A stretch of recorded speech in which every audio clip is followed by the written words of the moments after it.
Other yellow hat guy here, back with another video. And let's just get into it. Okay, so beginning of April, that's where we're at. Because a lot of you may feel like me, where March was like 90 days on its own.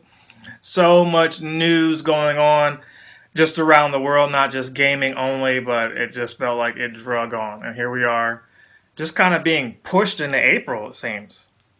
Not complaining though.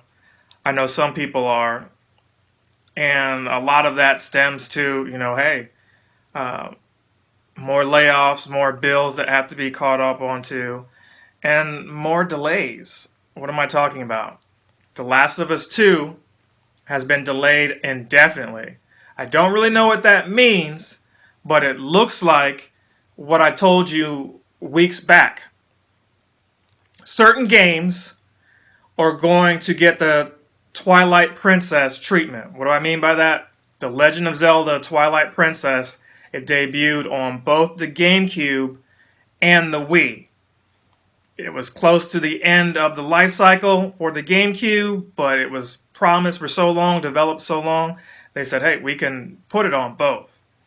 I mean, and it wasn't a strenuous task for them when I can't say it wasn't, but just on the surface, it's not, because the GameCube was capable of progressive, functionality or display or whatever the correct word for that is. But what I mean is, it could do what the Wii was also doing, just not on the level of the Wii. So the game was just kind of slightly graphically better, and they just flipped the direction of everything. So correct me if I'm wrong. I think Link, who's traditionally left-handed, is right-handed in one of the two versions. So there you go. Released for both so that they could sell for both. And Breath of the Wild was the same way. One of, if not the last game for the Wii U, also came out for the Switch, sold like gangbusters. The Last of Us 2, I feel like they're pushing for the same thing. They want it for PS4 and also for PS5. So why does that really matter? It's delayed a couple months. Cyberpunk 2077 was delayed a couple months. Some games are dealing with delays because of what's happening right now in the world. And some people have gotten their copies early because out of fear for shipping, Square Enix shipped some of the games early so that they would come on time, but on time still ended up being early. So places like Australia already have the game. I don't have to tell you. Avoid spoilers. By the time this video is up, you only got maybe 5 days anyway, if that, 4 or 5 days. So keep on keeping on. We're almost there. If anything, you're either playing Animal Crossing for the long haul, or you're going to be playing this game, or both. I'm going to have to find a way to do both. Waited so long for Final Fantasy VII Remake, and it'll finally be here, and I've got nothing but time to enjoy it. So there's a silver lining. But back to The Last of Us 2, delayed indefinitely. Usually when there's a delay, some of these companies, what they do is they push it back for 6 months maybe, and that's what they give you as the timeline. Nothing for this. So what I want to get into is this. I don't know if that's because of the game itself or because of a bigger issue, and we're about to jump into that. So with both The Last of Us 2 out of the way, and we talked a little bit about Final Fantasy VII Remake, where can we go from here? Well, we talked about the beginning of April, and there's April Fool's Day now. There's a lot of rumors. This is a rumor video just like my last one was. Fortunately, there was no updates from these websites that I talked about last gaming news video, that said these Mario remasters were a big hoax, April Fools, haha. None of that came out. So now we're just waiting on Nintendo to speak on it or show something. More than likely, they're just going to show something maybe June, like when they originally intended, but this stuff leaked out anyway. And it's weird that something as big as these Mario remasters leaked out, because usually that's something tight-lipped. But what I think happened is this. Slow news. Slow news. You can't get out. Developers are kind of forced to take time to step away because they can't travel. I think that might have been one of the things going on with The Last of Us 2. They probably delayed it because maybe, some voice acting wasn't able to be taken care of or what have you. Hey, this person has files, they got to come meet us here, and they want to get it right, and there's no telling when they can do it, so that's what they're doing. So that's not an April Fool's. Last of Us 2 is delayed, like I said. The Mario remasters, as far as we know, that's probably going to happen. And like I said, if nothing, the Mario 3D world, it will happen. Mark my words. So the upcoming things for the rest of the year are the Xbox Series X and the PS5. Those were coming out holiday 2020 anyway. And as I said in other videos, maybe GameStop is in trouble because they were somewhat dependent on those consoles to arrive when they arrive. Because the first people to see those SKUs are companies like GameStop, right? They want to know that and give that to the customer as soon as possible so that you what? Come in the store and pre-order. The store's productivity and how good they do, how well they do is predicated on pre-orders. It's what it is. So if you're wondering why Walmart's not going to have the exclusive Shinra, company card, but GameStop will, that's why. And I can't blame them because the truth is I'm not going into GameStop unless there's a pre-order for a game when I can get it elsewhere, okay? So that said, the rumor out right now is this. Microsoft has said, hey, we don't see any foreseeable delays or issues with our Series X. And they've got just a tower. That's what it looks like. So as basic as it can be, it's graphically and memory-wise a beast. And some other sites, some other YouTube channels have talked about this. Review Tech USA being one of those. Shout out to Rich. He's basically said, hey, Sony didn't predict that the Series X was going to be as powerful as it is, and it's bad news for Sony right now. So here's an article right here I'll put up, and this is from comicbook.com. Now, yes, comicbook.com is a comic book site, but they also delve into video games because there's a bit of overlap between video games and comics, right? There's also other sites that have the same article. But here it goes. This is from the 2nd of April. A new report, or according to a new report, the PlayStation 5 is in serious trouble. The report comes from a variety of sources, like I said, all of which relay that they've heard from developers making games for the PS5 who are worried about some of the console's shortcomings. Now, this isn't just delays when it comes to parts and things like that. This is performance-based. The report comes way of a Twitter user, and this guy, substantiated by Windows Central journalists and all that jazz. And what it's saying is that collective group of people feel like Sony dropped the ball. Now, this is just opinion, right? But they're saying partially because it underestimated Microsoft in the Series X, and here's why. The specs are considerably inferior. Now, that's opinion-based, like I said, but what can we say from what we've seen, what we know? Nothing. We had a schematic that looked like the V shape, the Roman numeral for 5. That's how the design is? That could be a dev kit, but you've got people out here who are saying, no, that's the real one. I don't know if those are 3D mock-ups or whatever, or 3D printed versions, but we've seen nothing so far. And we'll let this car pass, or whatever that was, right?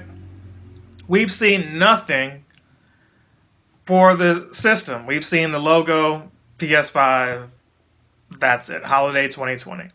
They can't even say November or anything like that. I predict it's going to come out in November, but according to this, may not happen, but that Xbox Series X may be coming out then. And on top of that, you look back, Xbox 360 had a head start to the PS3, and people feel like, hey, that head start is why, Xbox won that whole console war. Xbox 360, that is. And to an extent, I guess I agree. The hardware was problematic, right? Red Ring of Death. but they had the head start. Whereas the PS3, I feel like, was superior to it because they had the Blu-ray player. And how many of y'all got an HD DVD? Yeah, I didn't think so. Oh, I'll wait. No, you don't have one either? That's what I thought. But you've got a Blu-ray player somewhere in your home. And while PS3 was superior, it had, fell behind. So the same thing may happen. PS4, I believe it took the system war there. It's much better than the Xbox One. You could argue the Xbox, Scorpio or whatever is better, but it's too late. It's too late. Better games, better system. My opinion, but I think most of you could chime in, leave a comment, and let me know what you think about that. But here we are. Not only is it coming out early, but it's going to be performing better. So a lot of you are, in the tech like that, and you want the best possible system. You might be getting this Xbox One. So what's going on here? They're saying the PS5 can't maintain its clock speeds. That's dangerous.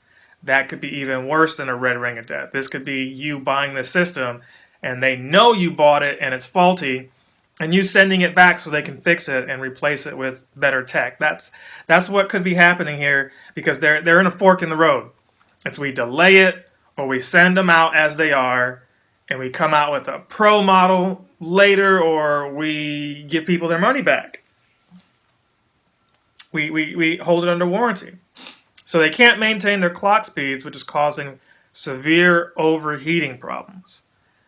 PS3, that big boy, that first one that came out, the fan sounds like a jet engine after a while. That thermal paste over the fan that keeps everything smooth, it gets hot playing these, dual layer discs, these dual layer Blu-rays and what have you. And, when you're dealing with where these things are located, lots of dust mites getting in there, they put in that work. Especially when you got 4 USB ports that people often put in, other ports for things. They put in that work. PS5, I'm assuming they're going to give you 4 ports, hopefully, but even then, a lot of juice there. But this Xbox is built like a tower. So it's going to be, at least design-wise, okay. You don't have to worry about front and back and all that. It's all on one spot or not, or maybe they have them on both. I can't remember at the point of this video, but my point is Sony's sounding underprepared for this. So let's keep going. This, in turn, is causing the hardware to fail at an alarming rate. Further, the lack of power is also apparently leading to optimization issues. While the Xbox Series X is reliable in terms of power it provides, the PS5 is unpredictable, which in turn makes optimization very challenging. The report continues to say by noting that Sony is looking into a complete console redesign to alleviate some of these issues. And this redesign may lead to the console looking similar to the Xbox Series X, which is a very practical design. The article claims the claim wraps up by noting Sony is contemplating a 6 to 12 month delay in order to make adjustments to the console, but also notes that it's considering launching what it has in order to match the release of the Xbox Series X, which could lead to a redesign coming down the road later, or coming later down the road, whatever. But pretty much what I said a little while ago, right? Of course, all this should be taken with a huge grain of salt. The source in question isn't the most reputable, blah, blah, blah, blah. So, again, this is a rumor, a very sketch one, but, I'm inclined to take it serious because Sony's giving you nothing. And I understand the time we're in. It's not E3 time. E3 is canceled. Sony wasn't going anyway. But what's the deal? What's the deal? Here we are, April. If Sony is not showing something by June, I'm going to go ahead and lean with this. I may go ahead and say, I wanted that PS5, but maybe I'm just going to go ahead and get that Series X. Maybe Final Fantasy VII Remake, which only has a year exclusive, starting next week, April to April next year. Maybe by April next year, boom, it's on PS5. Well, it'll be on PS5 too, but it'll be on that Series X. All right? It's not like it's going to come to... Well, maybe it'll still come to Xbox One as well next year. Who knows? But that's all the news I've got for now, / rumors. Are you excited by any of this? Are you discouraged by any of this? I know some of you are Sony fanboys, some of you are Microsoft, some of you are like, I'm just going to get both. But here's the deal. Rumors are saying it's going to be a cheaper console. You know, people are expecting $500-$600. They may sell this baby for $400.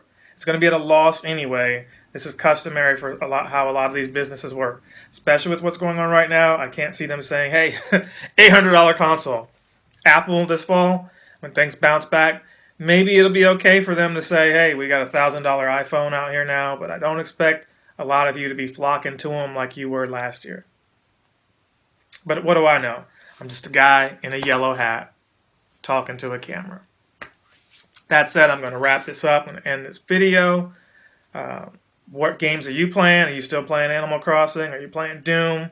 What games are you most looking forward to coming up the rest of this month or year or what have you? Like, comment, and subscribe. Thank you for your support again as always. Shout out to my Patreons. And I will see you in the next video, hopefully with some Link's Awakening. Captain Sensation!